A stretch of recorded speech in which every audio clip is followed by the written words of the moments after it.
Hey, what's up, furniture nerds? Welcome to another episode of Flat Packs Exposed, the review series, brought to you by Prime Spaces.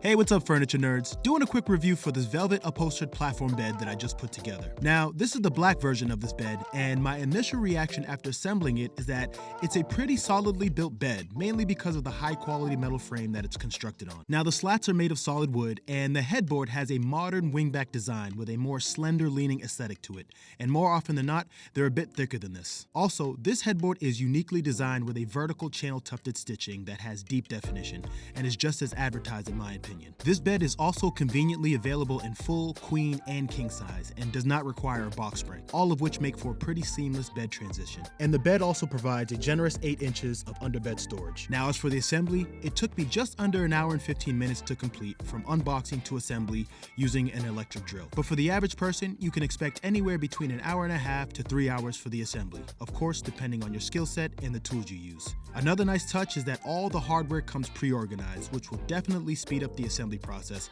without having to organize all the parts yourself. And here is the instruction manual. Inside, you can see a full parts list showing drawings, part numbers, and quantities. Hey, what's up, furniture nerds? Doing an unboxing video for this velvet upholstered platform bed.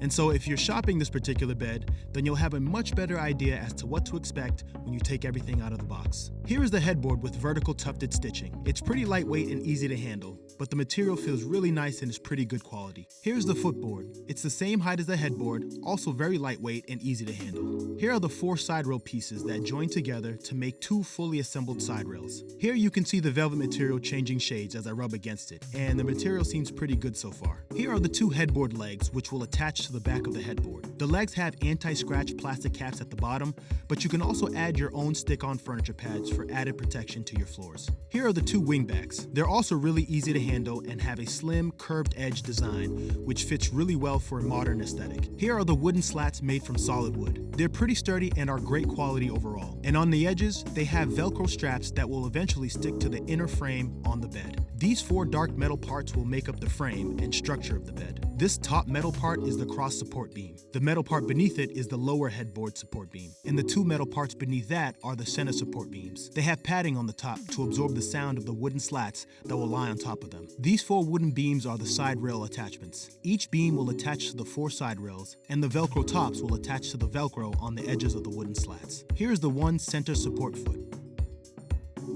And here are the 2 side rail supports. Here are the corner braces connecting the side rails to the footboard and the headboard. Here are the 2 footboard feet, which have padding on the bottom to protect your floors. Here are the L brackets that will secure the wingbacks to the headboard. Here are the individually packaged hardware. This is a major plus because you won't have to do any organizing yourself. And here is the instruction manual. Inside, you can see a full parts list showing drawings, part numbers, and quantities. And just to scare the you-know-what out of everybody, they include a nice exploded view of the bed. But honestly, the blown-up illustrations used throughout the steps make it very easy to follow along. Hey, what's up, furniture nerds? In this video, I'm going to share with you the #1 tip to help you successfully assemble this upholstered platform bed so that you can enjoy it safely and securely after the assembly is complete. So the #1 tip to assembling this bed properly is to finger tighten the bolts before finally fully tightening them. This bed only uses bolts for hardware, which means that the furniture parts cannot be restricted since the bolts need to fit exactly into the threaded hole that it's to hold. So in order to seamlessly get the bolts to fit, all of the furniture parts need to be loose. Now, there will be many people in reviews that may complain that certain parts aren't lining up, and 99% of the time, it's because they have over-tightened a bolt and it's restricting the furniture from properly aligning to corresponding holes. So do exactly as you see me here, installing each bolt by first finger tightening all of them before fully tightening them. This will ensure that all the parts are even and that the bed sits level to the floor. Now, if you follow this tip, then your bed will look like this. I hope this helps, and I do highly recommend this upholstered platform bed, so go ahead, check it out, and happy shopping.